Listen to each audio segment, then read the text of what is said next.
It is 30 years ago today since Stephen Lawrence was brutally murdered by racist thugs in south-east London, a crime which really changed our perception of racism in Britain. But have things changed significantly, or have they changed enough since that dreadful day and the police investigation that followed? Well, let's talk to Gaynor Bell, who's a campaigner against violent crime, who joins us now. Gaynor, it's really good to see you this morning.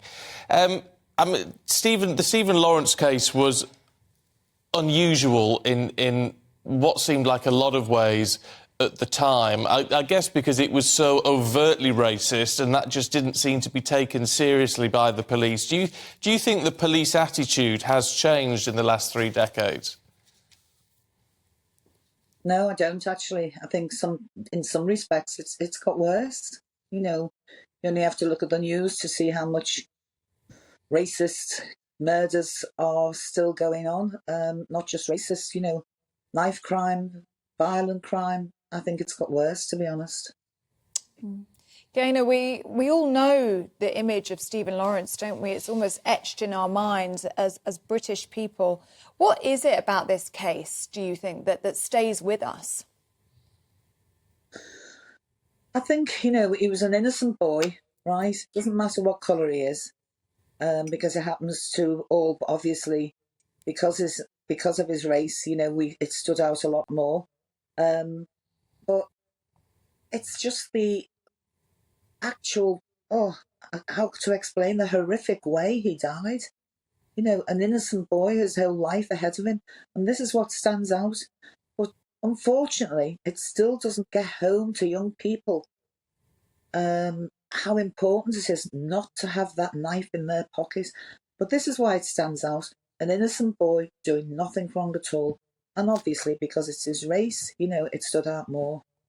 Well, why is it, do you think, that we are sort of up against a brick wall when it comes to knife crime? And it is often young people who are committing these crimes against other young people. And I know you tragically lost 2 of your sons, one to knife crime. I can't imagine what you've been through, Gaynor, to be perfectly honest. Cannot begin to imagine. But from all the work you've done since you lost Stefan in 2002 to knife crime, why do you think we've not seen a significant shift in our attitudes?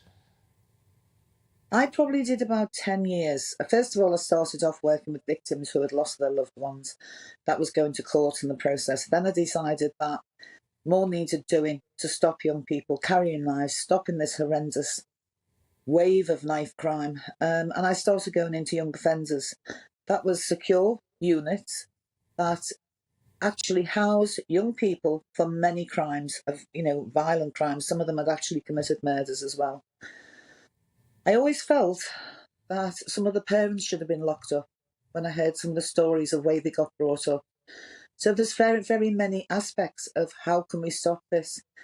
It's basically parenting.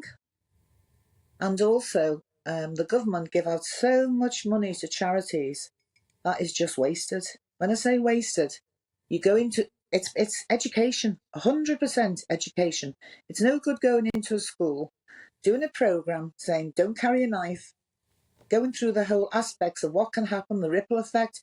Not only does this affect how it's affected me, it also affects the offender's family. They're locked up. And it's trying to get through to them, how it affects. But you go into a school, do that programme. It might be in junior school. By the time they get to senior school, they've forgotten about that programme. That programme should carry on right through their education and keeping it in their minds all the time. The consequences, every action, there is a consequence, and making them realise what the consequence is, making them realise what prison is like, making them realise, how it affects everybody. That, I feel 100% that is the answer, getting it into the heads. And do you think a lot of teenagers carry a knife? I mean, you talk there about family members. You think some parents should be locked up because of the way that these children have been raised. I mean, lots of these teenagers will be carrying knives thinking they don't have a choice. They think because so many other people are carrying knives, it's there as an act of self-defence. But the reality is, if they use that knife, there will be consequences. And it's not just the victim, it's their families, it's a whole community. That's right. Yeah, for instance, I came across a young boy and he'd been just done for carrying a knife. I said, why were you carrying that knife? He said, last time I went out, he said, I had my bike stolen.